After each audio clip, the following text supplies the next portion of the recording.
Welcome to the Archives, where we dive into games long forgotten in our Steam libraries to find gems hidden within. Well, last episode I said I would release this back at the end of October.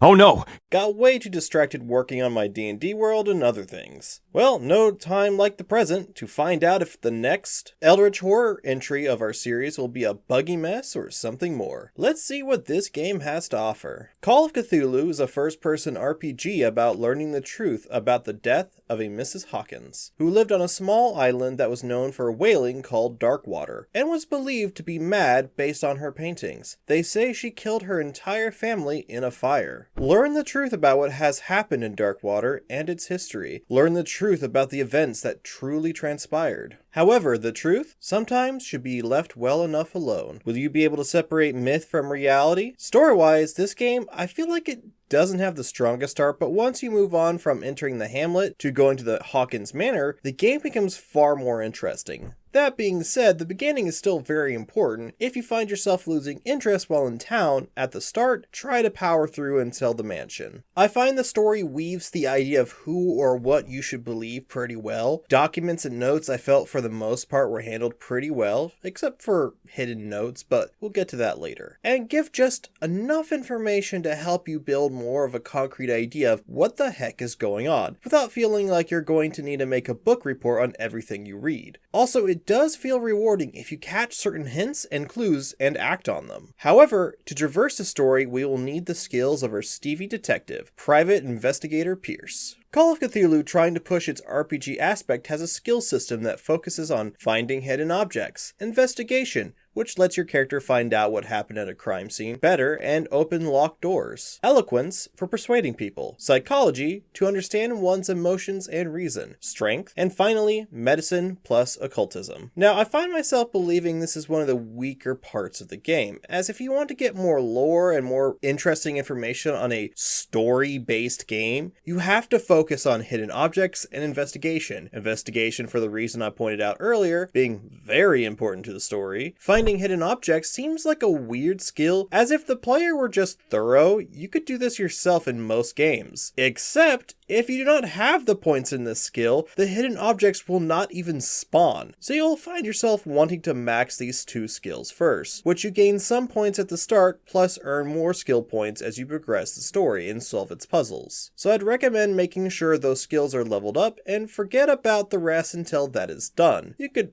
also ignore strength for the most part, as it's considered one of the worst skills. Now, for medicine and occultism, you actually can earn points from collectibles found throughout the game, as you're not able to put points into them. These allow for additional dialogue options and a few interactive moments. So the reason why it's the weakest part is because if you build suboptimally, you lose out on story and various other things, which really defeats the point of an RPG system if you lose out that much. Now, like any good Eldritch video game, you have sanity to worry about. Mr. Pierce is claustrophobic, I believe with a side of PTSD, and is human, so certain choices and actions will cause Pierce to slowly lose his sanity. Witnessing certain events will cause your sanity to drop, some of which are story-based and are unavoidable. The goal for this is to keep it as high as you can, and avoid going with easy options such as climbing into vents. Sometimes the harder path makes it easier in the long run. Failing to do so could affect your ending. Now, I won't spoil the endings, but will give some advice. If you'd rather not hear anything about this and go in completely blind, skip to the timestamp on the screen or the bookmark spot in the description. We good?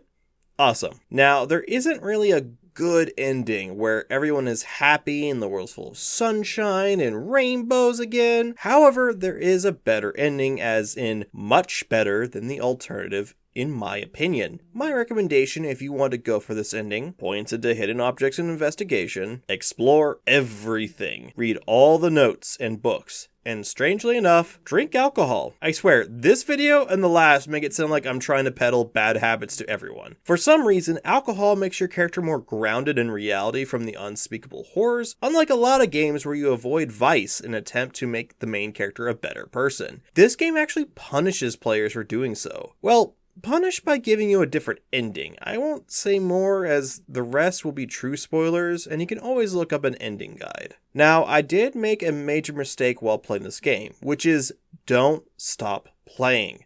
This isn't a game where you can pick it up for a few hours and play it again in a few days or next week and continue. This game performs best if you could plan on making this your main game and completing it within a few days. I highly recommend playing this way, as I had a week between my 2 game sessions due to things completely my fault, and it caused the overall interest and investment to falter a bit. What about bugs or any gameplay issues? Very much better than the previous Eldritch game I've played in this series. The only major bug I experienced was a choice I made with a character named Cat earlier in the game. Didn't seem to matter, as the character acted like our agreement didn't even happen later in the same very chapter. However, nothing ever came up later in the game in response to it, so I guess it didn't really matter. Most of the other minor bugs or performance issues were easily fixed by a reload of my save or just an alt-tab and an alt-tab back in. Nothing too concerning. Did I enjoy Call of Cthulhu? As someone who isn't very knowledgeable but knows a couple things here and there about Lovecraftian lore, I found the game very fun and enjoyable. Coming into the game with the idea of being wary of people and my perception of reality made it interesting, as I had some paranoia about what I should believe and do. So with my 10 hours of gameplay, do I think it's worth the $20 price tag? It is actually not bad for its price. Like most things, it's always nice to get on a sale, but would not be mad paying that much for its voice acting and story. So maybe if you're itching for another Lovecraftian based game, give Call of Cthulhu a try. Sorry for the late video, everybody. I didn't want to wait this long, but as I said, I got myself distracted and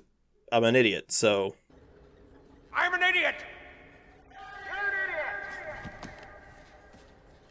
What am I gonna do? Anyways, the next game will be a bit of a surprise. I do not know exactly what's going to be, but I'm gonna roll the dice and find out. So until then, enjoy the archives.